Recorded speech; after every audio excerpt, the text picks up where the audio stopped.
j'ai un frère. Parmi mes frères, il est une icône. Il est de la presse, et dans la presse, il est une idole.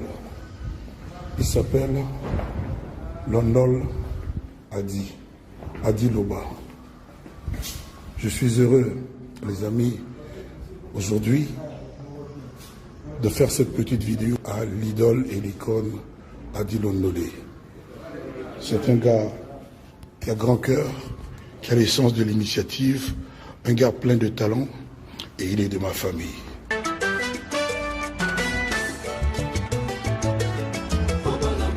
Adi Londolé, le célébrissime, célèbre journaliste Bokomentu. Soyez connectés sur Adi Loba, Loba TV, dans votre émission Adi Loba. Ah, Adi Loba TV, aïe, Pipo, Jean-Philippe. Pour la vulgarisation de tous vos événements. Parce que Masque Soukou et Tambola Mokili Mobimba, Batoutou, na tala même reportage na Côte d'Ivoire, na Afrique du Sud, na Cameroun, Batounou surtout basara ba statue wana, ba imitaka masque wana. Eza masque mo penza réputé. Tant aux autres le quoi na beta c'était est-ce que oyo parce que toka ki osagi démarche pour masque en zone. Est-ce que masque o wana zone na kisa ça? Eza copie parce que ba copie nango eza ebelé le quoi ba porter ba ya ba Mona Lisa. Est-ce que masque yo zonga nango eza pena masque wana ou bien eza copie? Certitude nango boiba ki onde. Écoutez mon frère. Ça c'est les polémiques inutiles. Aujourd'hui, te dépasse ça qui déjà polémique wana. C'est notre masque. C'est notre masque. Moyibi tango yibi eloko na yo. Akenda yango. Asala yango ya lukuta. Asala yango ya faux. Mais ndenge déjà ndimi ko ya ko zongisa yango. Cela veut dire que comme c'est toi le propriétaire, il y a masque wana. Masque wana ezali libaya. Mini Congo na batunende bakotsaka pouvoir na kati. Vous voyez? Donc ce qui a été yelinga ya pirate, ya mabe. Donc comme Mini Congo je suis vivant, je peux remettre le pouvoir là na kati wana. Donc ça c'est un polémique que les gens comprennent pas. Les gens ils sont autour de ça pour parler de n'importe quoi.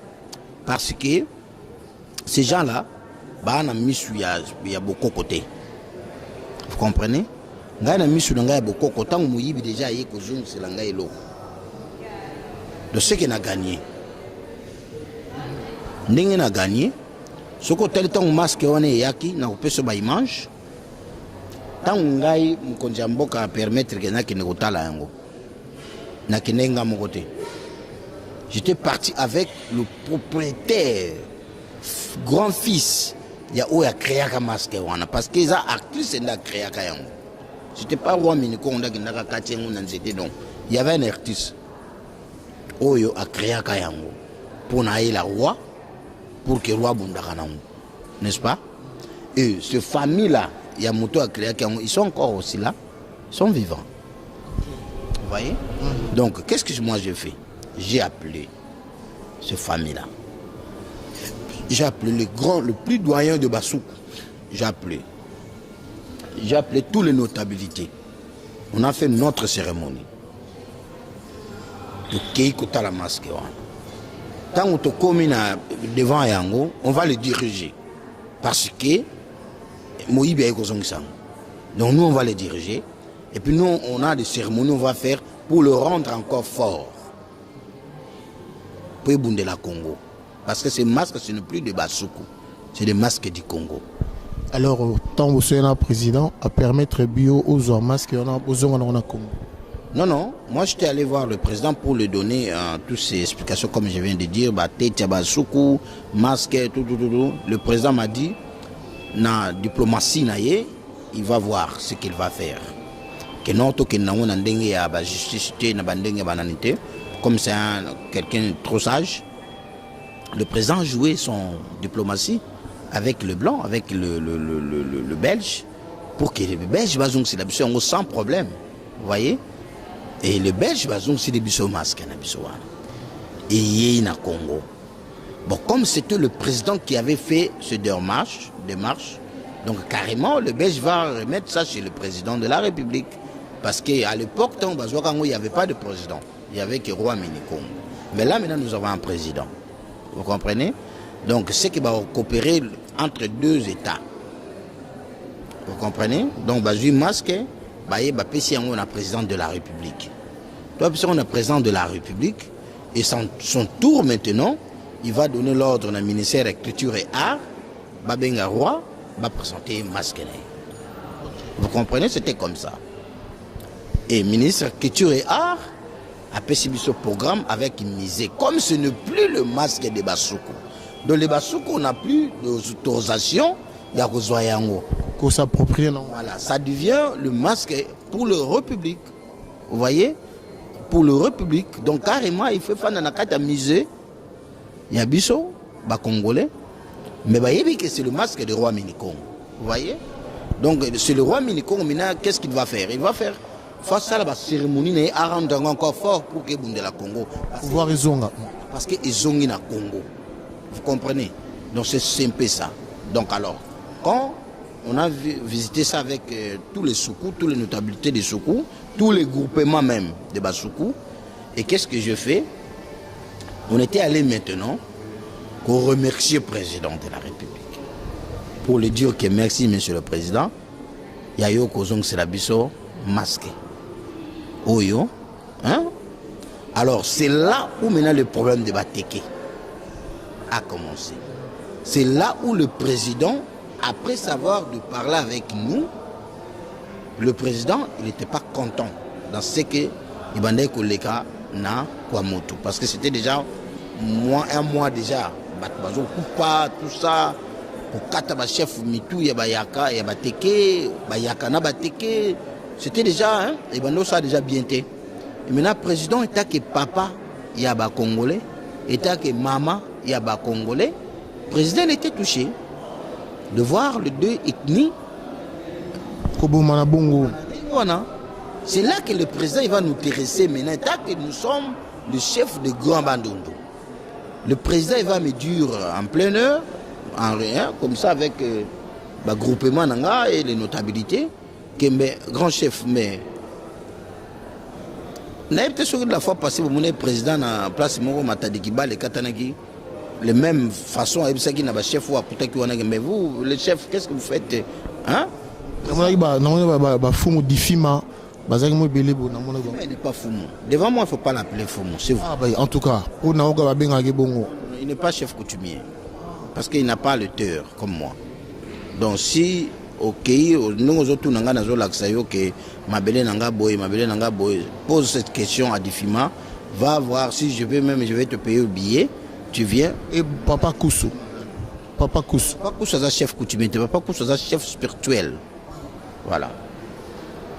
Et c'est important hein, parce que moni tozio ils ont mis tout nam tam so tout na to so na balabala ils ont mal moto dans avec classissement wana to ibi siko je suis chargé de mission il y a ANATC agence des chefs traditionnels du Congo et Difima Ifi le secrétaire général il y a ANATC mais il n'était pas chef coutumier. Donc, ami commissaire qui chef coutumier, Tango Mwami Monongo, qui est notre président, il y a ANATC, a confié qui a PCA, à la secrétaire, il y a le chef coutumier. C'est là que c'est propriétaire qui n'a pas comme chef coutumier, qui a s'influencé dans ma belle Moko qui a été, parce que les propriétaires sont là. Donc, le monsieur n'est pas chef coutumier.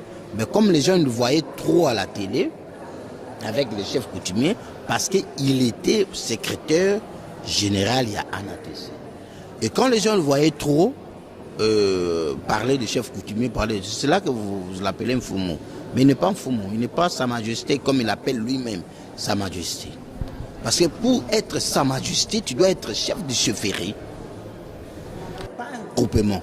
Mais vas-y, Naba Congo chez lui, il n'y a pas un chefferie. Il n'y a pas un chefferie, il n'y a que des chefs de groupement. Maintenant, comment vous, un chef de groupement, tu peux s'appeler toi-même Sa Majesté? Donc, en tout cas, important. Le monsieur, il ne connaît pas ce qu'il fait. Mais comme il est trop un peu intelligent, et c'est ça que à Zobaraka Batundeng wana, mais il n'est pas chef coutumier. Bon Dieu moi, il est toujours bon d'apprendre quelque chose. Koyoko les aramalamu, koyoka pesa aramalamu. Alors Sa Majesté Fumu au komisiko kuna ba teke na bayaka. Biso na musika awa na mboka bapaya bisika tozali tozotala ngona ba télévision motema pasi. Na este kuna mambusilete na este bazobundisa biso na bapaya. Bongo epa na côté ya Kasai kuna pe sous moi des heures des alaki. Na numbi kuna côté pe nani Gentilnia utaki o nani Rita Boda azalai kuna Rita Bola kuna pe babomanaki. Et comme isusu bateke na bayaka. Toujours comprendre mais c'est quoi le problème? C'est que yo mutokene sur place. Vrai problème ya bateke na bayaka. Et le roni tindi mabako mako sasa na bo. Bon, écoutez, on a mandaté par chef de l'État. D'abord, un tech mini Congo. Des tech grand notables, grand chef coutumier et à grand bandundu. Le chef de l'État a déjà qui bon problème, on a traité par chef traditionnel. Il ne peut pas prendre un chef de traditionnel et un musika ou à quoi baba tekete ou à quoi baba yakate. Le chef a choisi moi, Mini Congo. Pourquoi? Parce que moi je ne suis pas yaka, je ne suis pas teke, je suis soukou. Vous voyez? Donc on a un kati ya bayaka, on a teke parce que monsieur nous sommes tous en kati ya grand bandundu. Donc je ne peux pas être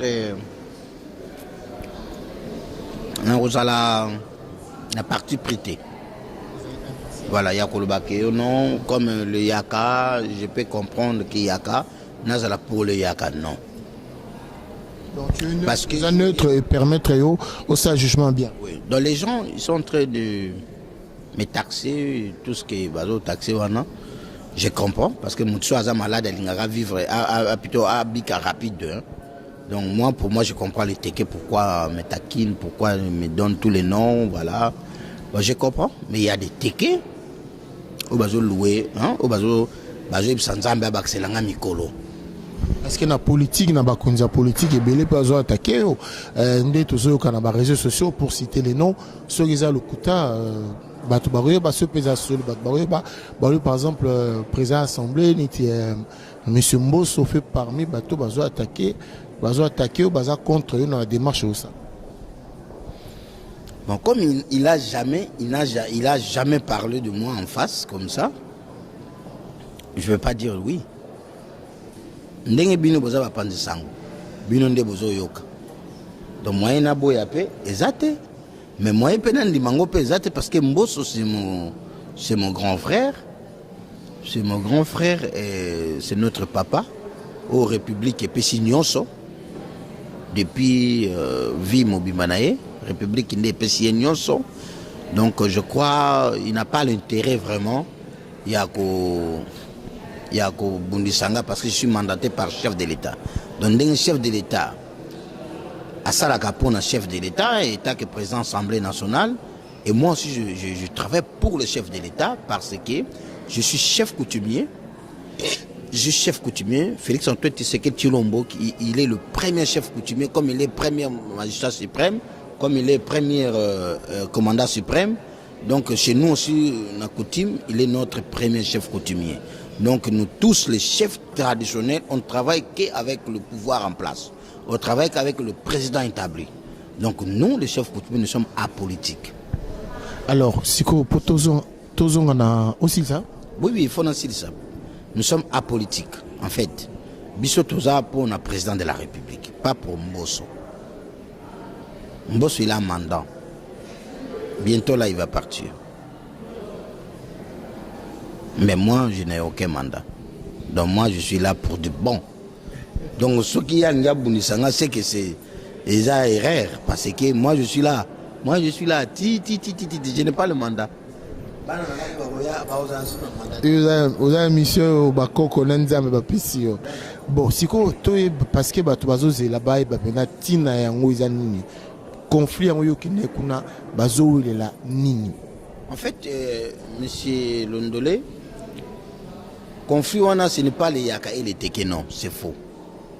Mais au bisoto yebi yango wana. Conflit wana, les Teke et les ethnies, au bazaba fermier, na plateau de Bateke. Donc, il y a des groupes de fermiers. Il y a des Yaka, il y a des Mbala, il y a des Ngala, il y a des Luba, il y a des, qui sont les fermiers. Bangonde bazan a problème na Bateke. Maintenant, comme les Yaka, ils sont un peu majorité, c'est là qu'on parle de conflit Yaka et Teke. Mais ce n'est pas seulement les Yaka. Ça, c'est la réalité que moi, étant que j'étais mandaté par le chef, au Nayebiangouane. Donc, en fait, c'est un conflit que le chef de l'État nous a inspiré qui est ne pas envoyer le politicien parce qu'il va faire toujours la politique. Mais nous, les chefs coutumiers, on ne va pas faire la politique. Nous, on va dire la vérité. Oyo Tokuti, Yango Tokoyeb, sa président de la République. Alors, bino kuna bokuti nini. C'est ça qu'on a besoin de biso Tokuti, ba fermier, ne bazo bunda na Bateke. Bazo bundela nini, bazo la nini. Le problème, c'est le problème de redevance coutumier. C'est ça le problème. Banani bazo senga banani, banani faut pas pesa banani. Le propriétaire de terre, c'est le Teke. Bakolo mabele za Bateke. Ce plateau de Bateke. Pas comme les gens ils sont en train de dire que voilà, les Yaka, comme ici en haut plateau de Yaka. Non, c'est pratiquement impossible. Plateau de Yakate. Nous sommes au 21e siècle. Donc, bango bazo c'est le plateau de Bateke. Bango bango nyoso toana. En fait, la histoire, c'est quoi, monsieur Londolé? Il faut toujours une histoire pour comprendre confiance bien. Pour te comprendre, belé, tu comprendre. L'histoire, dans le 12e ou 13e siècle, il y avait des ancêtres des Yaka. Il y avait des ancêtres des Yaka. Où il y a un plateau, on a battu les bosso. Bayaka. Bakoko na bango. 13e siècle. Bayaka wana. Parce qu'il était que Bayaka à peine, hein, na Congo. Alors, Bakoko Bayaka, Bafandaka na plateau de Batekete. Parce que le plateau de Bateke, c'est qui place mon lion, léopard, c'est très bizarre. Et Bakoko ya Bayaka, Balekaka. Bakeko s'est installé dans Kwango. C'est là où le tort maintenant, il y a Bayaka, dans Kwango. Le plateau de Bateke est tiralaki vide. Et il y avait un Teke qui était pêcheur, qui venait en face, dans Gabon. Dans la Brazzaville, Gabon, qui avait fait un pêche naïe. Il a vu très belle, tout ça là, à Katisiwana, et voilà, ce qui a coûté à Motomokowana, Bando Pelisamoto, tout ça à l'époque, il voulait savoir comment on appelle Sakamoto, tu as s'installé. La bande de Beng Saba, Baoyaye Bandeko. Tarando Beng Saba et Bandeko, Bando traversé, il s'est installé comme un plateau de Bateke. Bateke maintenant, Bakundi, ancêtre na bango wana. Bakundi, Bamvumbi na bango. Donc, biloko na bango ya Bukoko. Bakundi, comme ma belé ya bango. Et ezali ma belé ya bango. Et kolongwate, comme ya bayaka. Mais les Yaka, comme tout Congolais a de droit, il y a qu'à la place Union soit lingi, mais en respectant ma belé à Baninga, loi à Baninga. Et les Yaka commencé maintenant à retourner dans le plateau de Bateke. Mais en arrivant, Bakuti ba chef Banani, Bateke, bon Fumu Bateke. Et les Yaka commencent maintenant à acheter ba ferme et pas ba chef coutumier Teke. Tu vois? Tant que comme Somba pas ba chef coutumier Teke, et les Yaka aussi commencent à appeler leur famille, hein, tu vois? Mais pas seulement les Yaka et les Ngala, parce que sur le côté du plateau de Bateke, il y a des côtés au côté de Nganda Bangala.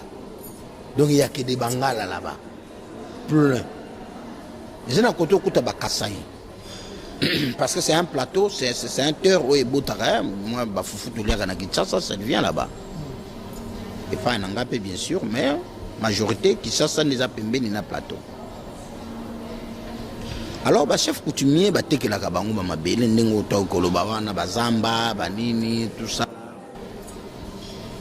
Mais tout ce temps, il y a un problème. C'est ça le problème. Teke, où tu vas casser le gant? Ben oui, il y a des teke, babala bayaka. Il y a des bayaka, babala bateke. Bazana babana, mikolo, kolekana babiso. Mais pourquoi en 2022, babunda? C'est parce qu'il y avait une influence politique. Au écoute na katoua. Politique et ça sonne quoi? Oui. Ah oui, c'est ça qu'on vit dans l'Est. Hein. Dans l'Est, pour les politiciens, vivre, il faut créer un cinéma, créer un parce que il faut créer un cinéma et côté au pouvoir, il faut faire place. C'est ça qui va créer un plateau de Bateke. Mais les Teke, ils sont pas comprendre en côté. Les Teke, quand tu le parles, ils te vivent comme un monstre, comme un zombie, comme tu viens de dire là. Et vous taxez tout ce qui est mais or que je suis en train de le réveiller nazo la musabango ke mabele na bino za mabele na bino et comment ya bayakate mais bon fungola mi c'est pas ba politicien na bino parce que tu vas créer loko isa ba politicien na bino ba créer logo ni lo ni ba china mutu na bango po ba commander ngwana en fait c'est quoi wana so to kena ba détail ebele ya bukoko ya spiritualité. Les gens ne vont pas comprendre. Moi, je voulais aller seulement dans l'aspect politique. Pour comprendre vite fait, rapidement, c'est quoi le problème de Bayaka et de Bateke. En fait, c'est le calcul des politiciens Teke. C'est leur calcul. C'est quoi leur calcul? Les Teke, ils sont minoritaires.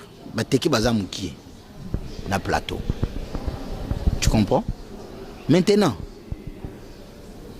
les politiciens Teke, les députés Teke, ça les calculs en 2018 que les Yakaba commis et belé na plateau que les Kaba Bateke. Peur que parti politique Yabayaka et côté na plateau de Bateke. Et dominé bango. Ce parti politique Yabayaka et côté na Bateke, na plateau de Bateke, cela veut dire que ce qui est l'élection est de Bayaka, nous voter banani Bayaka. Donc Bateke, vous avez soutenu. De Bateke, nous a soutenu. Donc tout ce que les gens doivent comprendre, c'est ça d'abord. Surtout l'unga na makambo ya misumusus. Alors, qu'est-ce qu'ils ont fait? Ils ont influencé leur chef coutumier en disant que nous devons chasser des Yaka. Mais comment on va les chasser des Yaka? Parce que bazana mabele basomba ko somba bafandi wana ba 30 ans 40 ans to bengana bango ndenge nini. Il faut créer quelque chose pour to bengana bango. Quoi? Qu'est-ce qu'il faut créer? Il faut changer redevance coutumier. Margué basomba mabele wana, il paye toujours le droit coutumier. Et pas ba chef coutumier, il y a Bateke. Margué baza ebele koleka Bateke, mais il respectait toujours coutume, il payait. Tu as toujours Bateke. Oui. Malgré il y a des Yakamoussous, Oyo, c'est trop pokama, je ne sais pas moi. Comme les Teke disent, c'est trop pokama, comment chef coutumier. Ça, ce n'est pas vraiment important.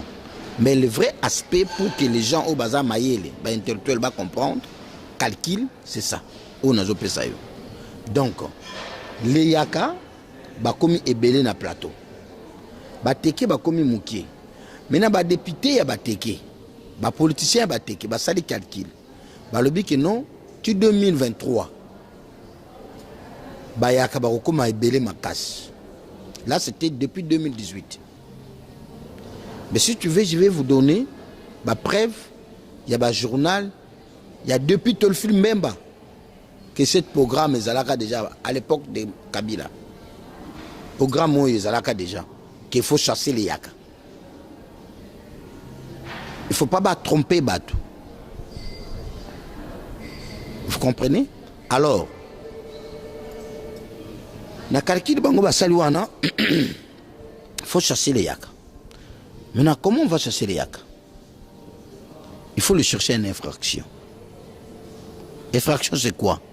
Nous devons changer les redevances coutumières. Parce que par année, il faut un sac, 2 sacs. Il y a ceux qui maïs, ou bien gouba, ou bien quoi. Les fermiers sont basali, il faut pas chef coutumier. C'est ça que le chef coutumier de plateau va vivre à Ganango.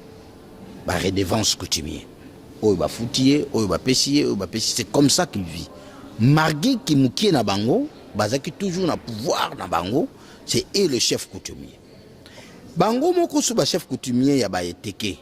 Ba plaça na ba place mususu o batu bazate ba plaça ba kapita. Ba kapita wana ba plaça il y a des bayaka.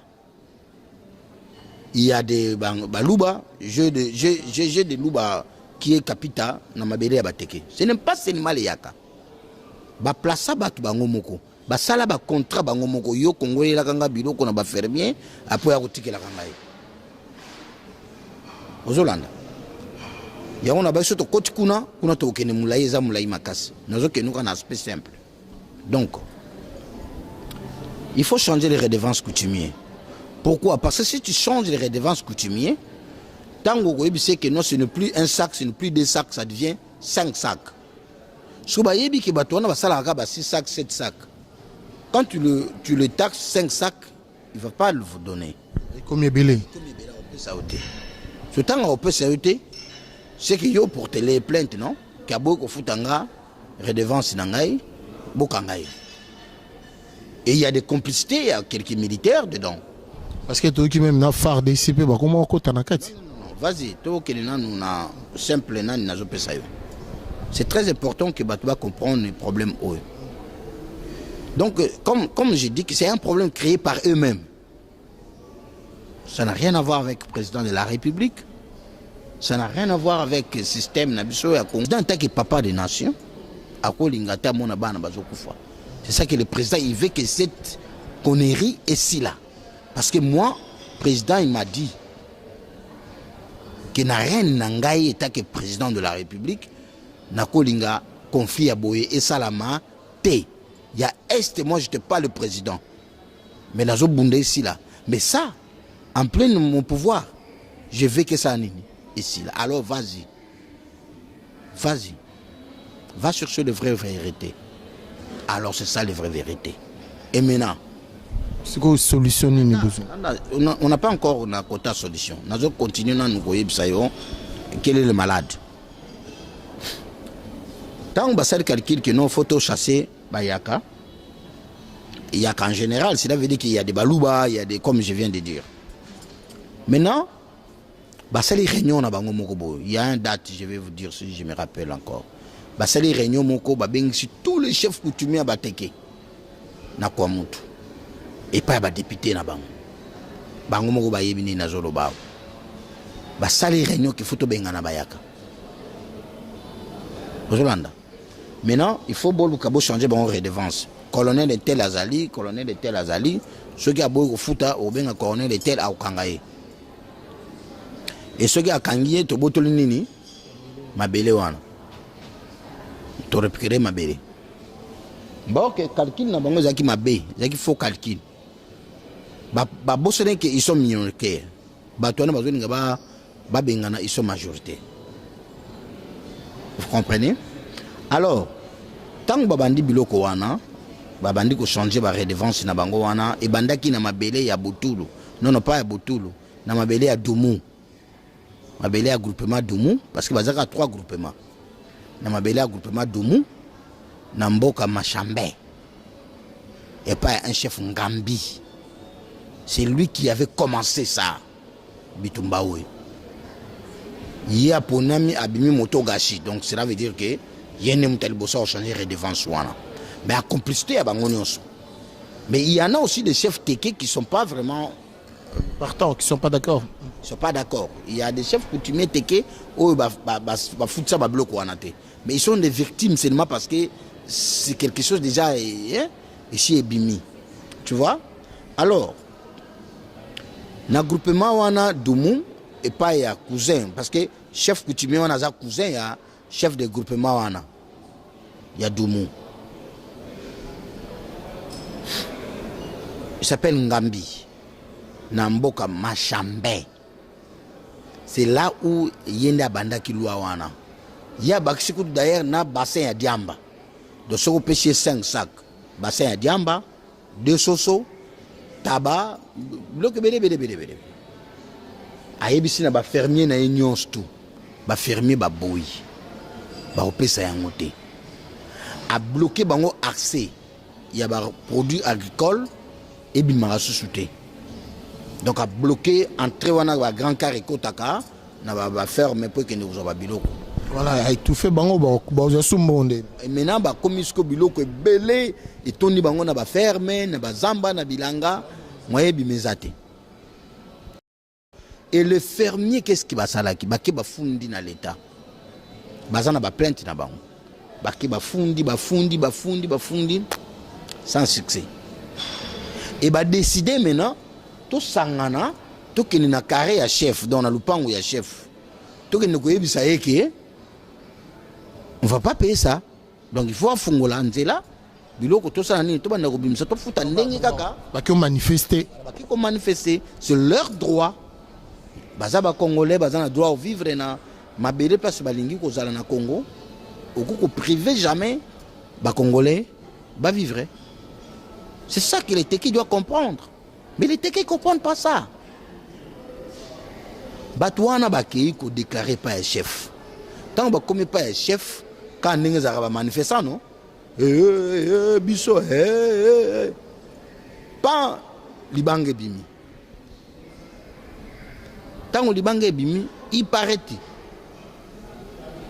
Si c'était lui-même chef, ou son cousin, comme Bango Balubi qui est chef ou qui cousin, mais Bango va manifester, n'a pas de preuve, n'a pas de vidéo au Tiango, Bazo va citer chef lui-même. A Telemi, na discussion on a chef à côté nanda kunaye, à Zumunduki, à Bimi, tant Bango manifester, Bazo allez, à bon portant. À Betty Abomi Blaise, il s'appelle Blaise. Un fermier, il s'appelle Blaise, qui ne même pas Mouyaka. Azangongo, Mungongo. Il n'est même pas Mouyaka.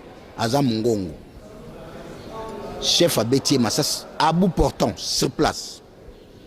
À Kouéyale, Bétier Massas, Zoki, Massas, tout ça, Kimi. Tant que Kimi, Blaise a Koufa qui bienté. Bango moko baye ba enchaîné ba bétier banzete na mututi Blaise asal nini akufi. Le moment maintenant le yaka le fermier ba muninga na biso atikala kuna asal nini akufi to zonga to kende kozwa corps ba zonga bo bakuti mbila. Le chef on a peut-être déjà préparé avec mbila un secteur Francky qui est Mouteke. Il travaille à l'auditorat militaire, na Kwamutu. Mais à se retrouver na Machambe. L'État va fermier, va zozo ngabo ba ko zo ba kutimbila les Massas. Va fermier ba Kimi. Voilà.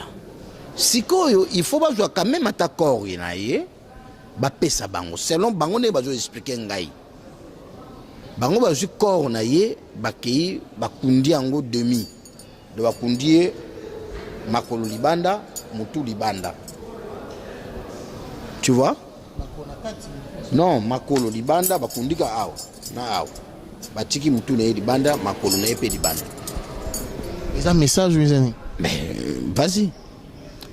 Maintenant, les Teki, ils disent qu'ils sont des innocents. Non, ils ne sont pas les innocents. Ils savent. Mais il n'y a pas de preuves aussi. Non, il y a de preuves. Ils sont là. Il y a de preuves. Famille, ils sont là. Je vais vous donner même son oncle comme Azoloba. N'a passé, il mange, tu vas mettre ça. Bango moko bateki bayebi oh nazo loba na yo que c'est le vrai. Je n'ai aucun intérêt à kosa. Vous comprenez? Alors, quand le Teki a fait ça, famille à Blaise Baye pour déclarer, le monsieur Francky là, l'acteur Teki, a kangi sous encore Oreba Kanga, la personne qui a tué Bakangi Bakolo et Bembi. bakangi 4 membres ya famille na bango bato bakufeli se retrouver na boloko na kwa mutu. Sa grande sœur, oncle, tout ça là, manipulé, chargé même 1 million de francs avant Batika Bango. Vous comprenez? Alors, les yaka, les ngala, les quoi, c'est là que Bakimi Bakizamba. Bamoni ki makamboyo, et il faut tout ça la réplique. C'est là que le problème a commencé. Réplique na bango, allez. Batake Mboka. Nakotake Mboka, comme c'est un plan de tout le plateau, de tous les territoires, c'est là que le dossier a continué. Et bandi ko kota na bamboka mususu bitumbe bandi ndenge wana pona liwa ya Blaise. Il s'appelle Blaise. Na bosani comme mususu mettant on a opé vidéo au mona oncle na ya kotanga kombo wana.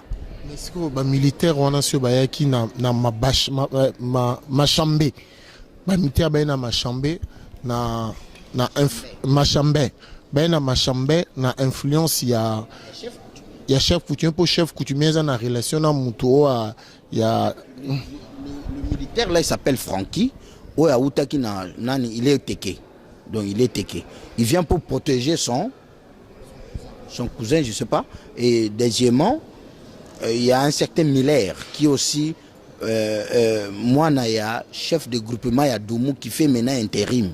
Donc, au Wanazalo quoi cousin. Donc, Bangwani, Bazana Basoda. Voilà. Donc, Bangwani, il va utiliser les militaires et la Bissou la République. Donc, quand on parle de FARDC, qui va FARDC, donc, ils ont que l'État moutetini FARDC. Ils ont des influences. Cela veut dire que Tangu, Basale Loko, Wana Bitumbe Biminamboka. Tango bitumbe bimina mboka bakomi ko bundati papa na ko bundana mena le yakabaza ebele ko le kabateke so bakomi ko take ba mboka to bakomi ko take ba mboka bateke bakomi ko kima bakomi ko tika ba mboka ba chef coutumier bakomi tika ba mboka. Maintenant il y a des chefs coutumiers mususu ba yakababoma bangote bakangiembe bazuye bakeneti batika senni akei, mais il y a des chefs coutumiers au soi-disant ba traitaki ba yaka pasi bakangaki bango na bakacho tout ça là ba souffrir bango, ce sont des chefs coutumiers au bakufi qui étant bakoti na mboka ba bomi chef coutumier bakoti ba bomi chef coutumier. Alors quelque part ndeko na bayaka na bateke ils sont des fautifs na makambo kokoma na niveau ya kubomana, mais le vrai problème eza na bato babandaki yango. Donc là il faut pas kokima yango pour tout arranger makambo oyo, il faut qu'on dima que nous sommes les fautifs. Alors qu'est-ce que nous doit faire pour réparer ça? C'est ça les soucis, c'est ça les problèmes. Mais on en est où ces dossiers? On a ces dossiers comme au niveau actuellement. Les dossiers maintenant il y a des calmes. Calme comme Zonga, Malembe. Pourquoi? Parce que tant on chef wa Tindingai na keiti na ka ya Mubondo. Mubondo cela veut dire bayakao basala ki kishwana ya Mubondo ki ata bazobeta bango masasi ko tabango lisusuté parce que munde ko na bango kufaki na masasi. Alors ba kimi pa banganga na bango ba féticheur na bango bayaka basaleli bango kishwana Mubondo ki même ba beti bango masasi moyeko tabango ezate. Au bazobenga bana Mubondo baza majoritaire parce que on baza côté bayaka lokola bateke ba beta ki masasi boma ki bon OK biso sikoyo tout ça la kisi pour masasi boma biso te boma bangote parce que ba militaire na biso ba komi ata ba beti papa ils zo bangote. Mais lisolo ya bana Mubondo ke ba beta masasi zo bangote les amis ou bien yo zaki sur place, toi tu as vécu pendant que non masasi yo quand même otambo na mikili belé yo moni pendant que ba beti masasi boye mutakufite et puis dendi. Il y a des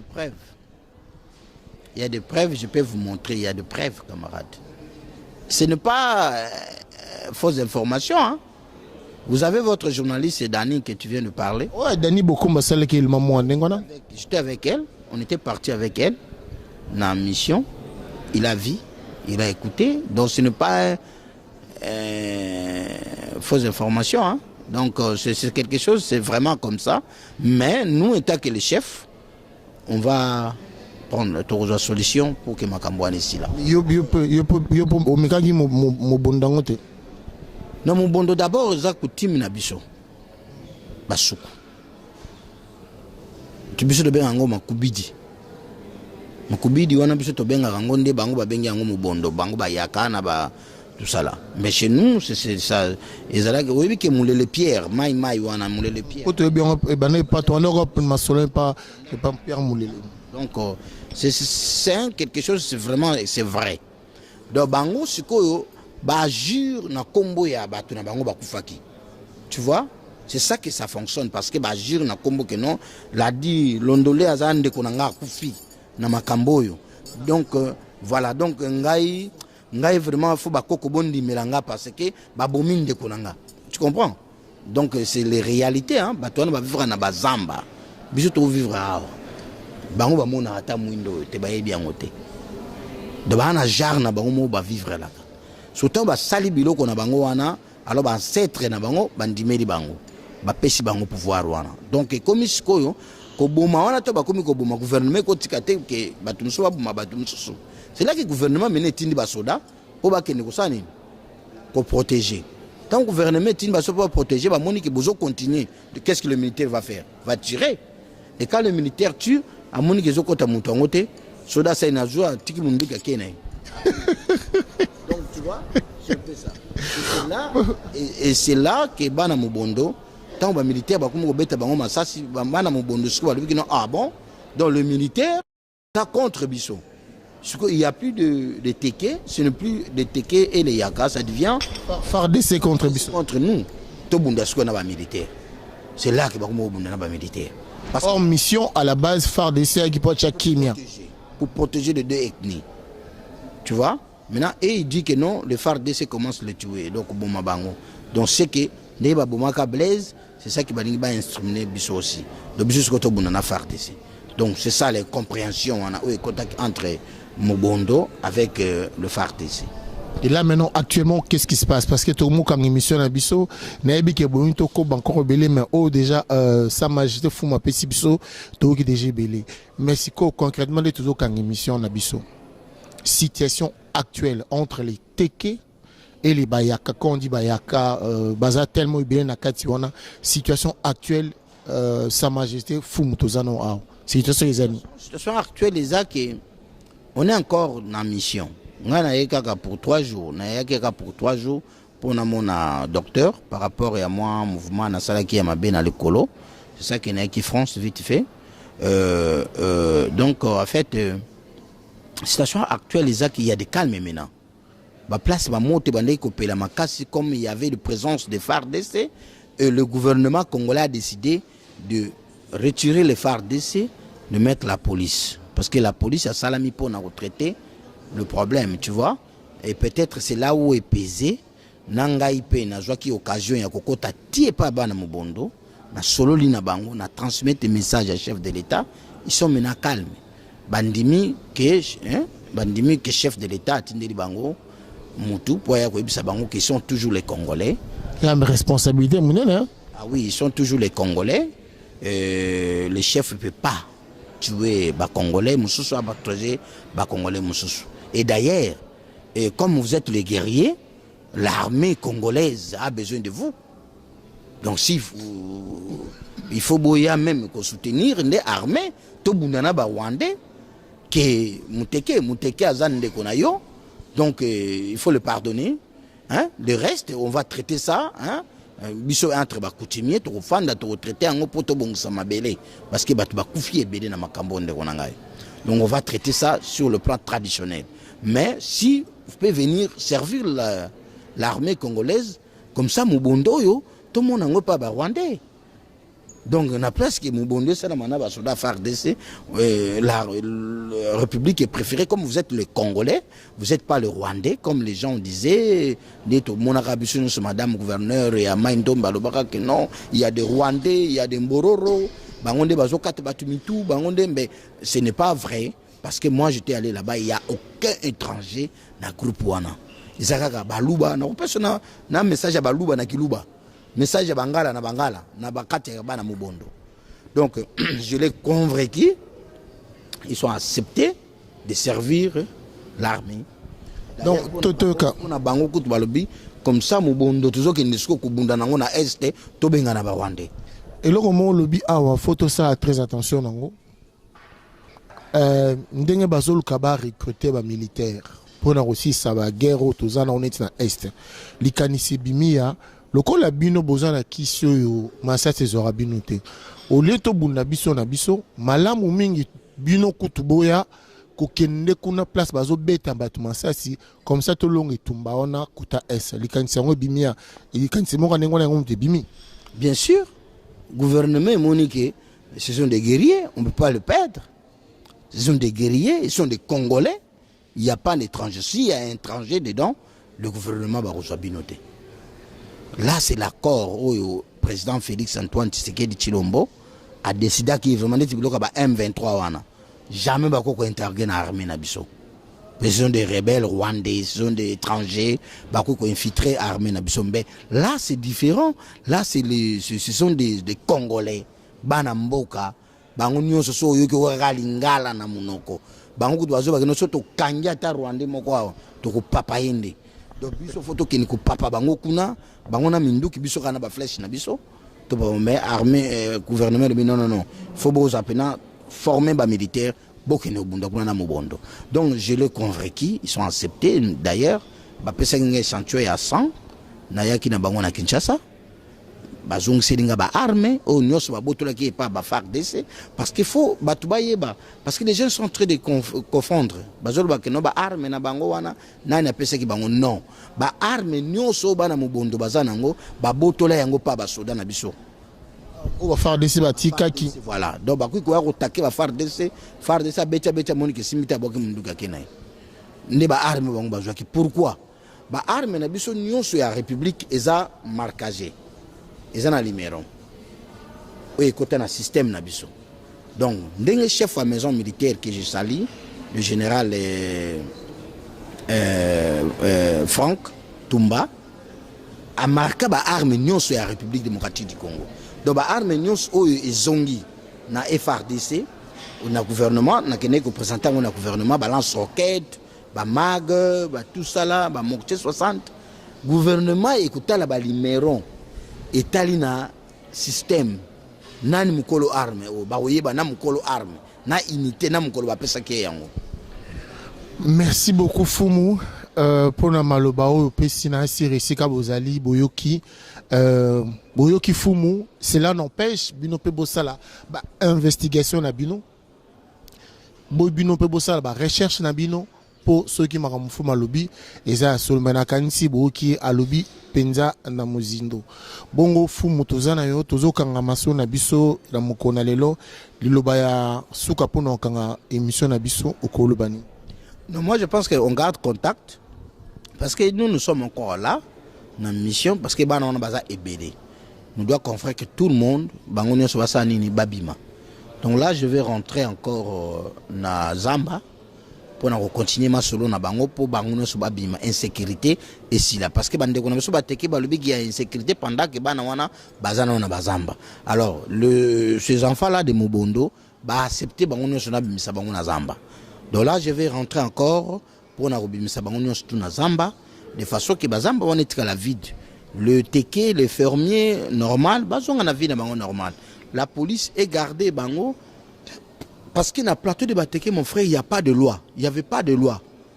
La police, bêta kabango pas Bateke, pas Batukuna, même parquet, na inongo babengana procureur, parquet zalakate. Donc c'est ça que c'est une mission que nous on demande au chef de l'État, vraiment à Fungolango Missou, parce que c'est la porte de Kinshasa. Donc chef faut Fungolango Missou.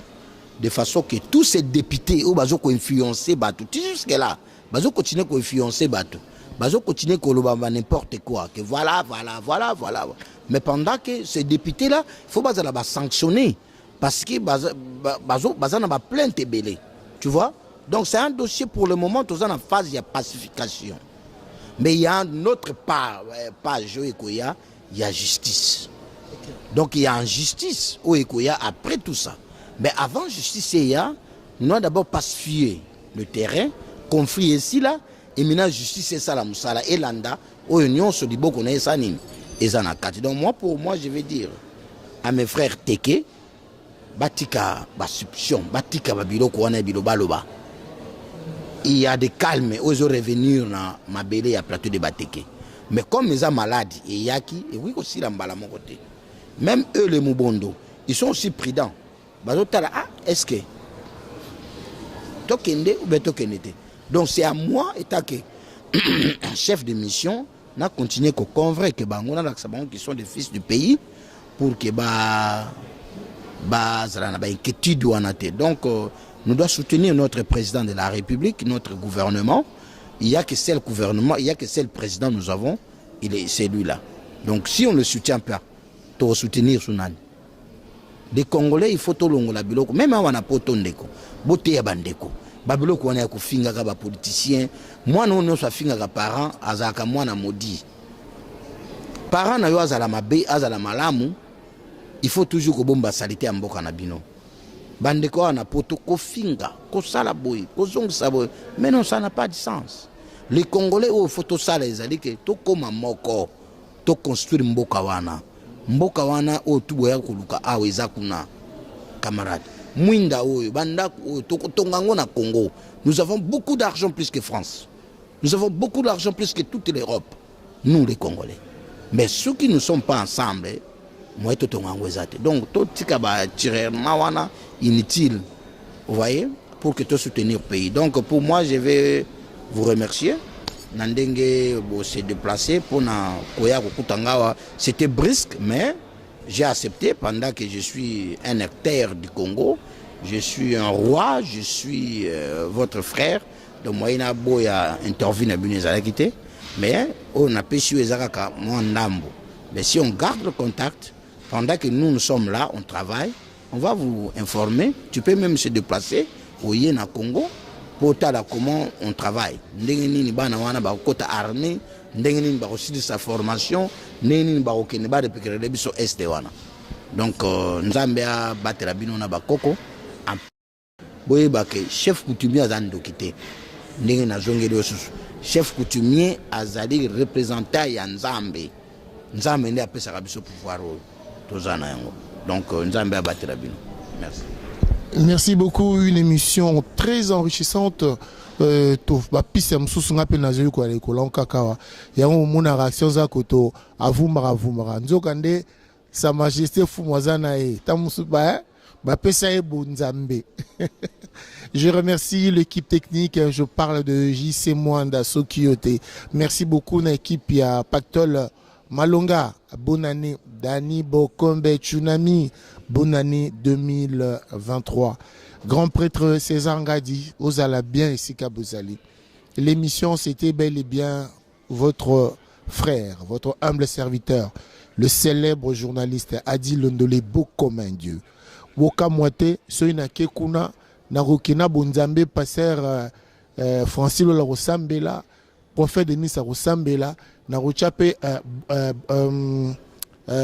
Mobondo, pour Massassi Zwangate.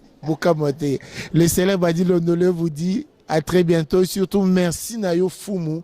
To fungoli émission na biso na bandeli ambula na Fumu na Sa Majesté. Donc bon imaginez kaka. Ma pambole belé. Le célèbre Adi Londolé vous dit merci à très bientôt et bye.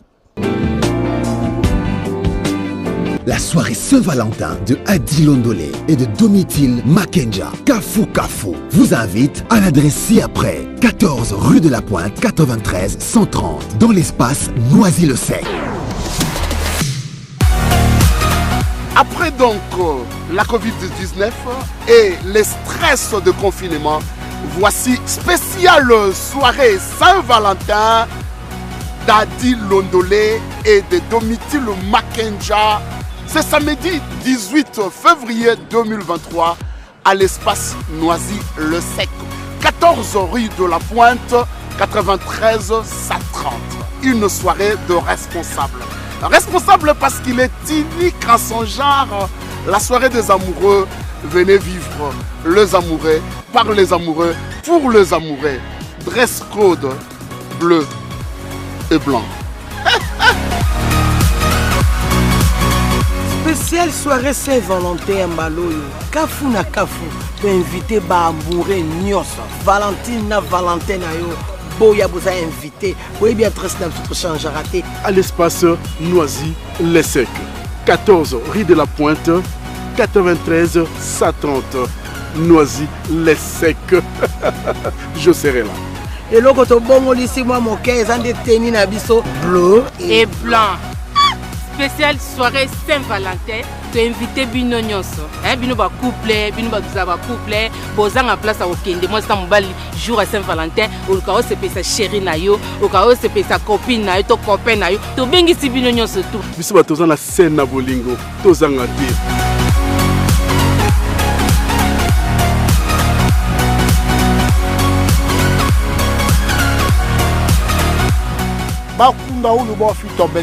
Ne ratez pas cette occasion.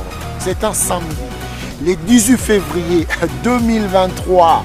Kipidon sera là. C'est pour les amoureux.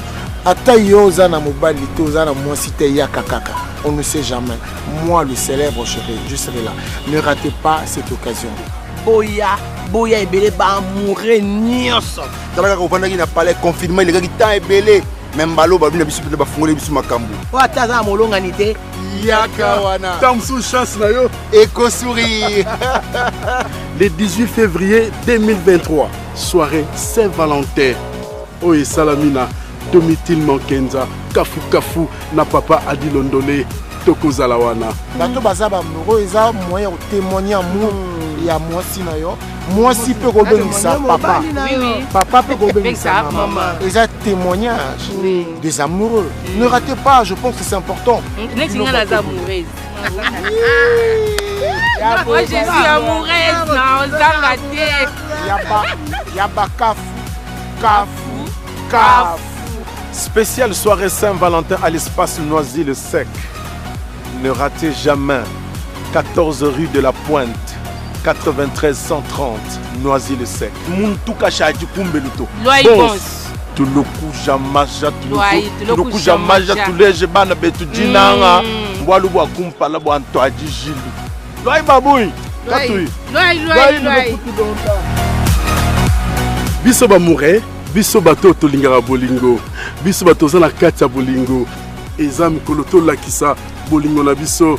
Envers moi si nayo, moi si la kisa bolingo nayo, envers mobile nayo. Atoza célibataire, atoza ngi molongani yaka. Dans mususu. Okofina moi si moi lisukuna. Boya et belé na soirée Saint-Valentin. Ba mobu ele kaki. Tozaka na tenue to bandaka kolata. Oui. Mais mobu à 2023. Faut changer tenue. Faut changer les bidou tenue to kolata bleu et blanc. Spécial soirée Saint-Valentin. Kafu na kafu. Ngai gesho sport ko kambola budabi na kozala na bino wana. Bozanga te. Bino nyonso boya. Ya kafu. Ezo c'est la bino le 18 février. Biso batuto lingi bolingo. Événement à ne pas rater. Kitoko. Tobengi sibino boya. La soirée Saint-Valentin de Adi Londolé et de Domitil Makenja, Kafu vous invite à l'adresse ci-après, 14 rue de la Pointe, 93 130, dans l'espace Noisy-le-Sec. Soirée Saint-Valentin, un rendez-vous à ne pas manquer.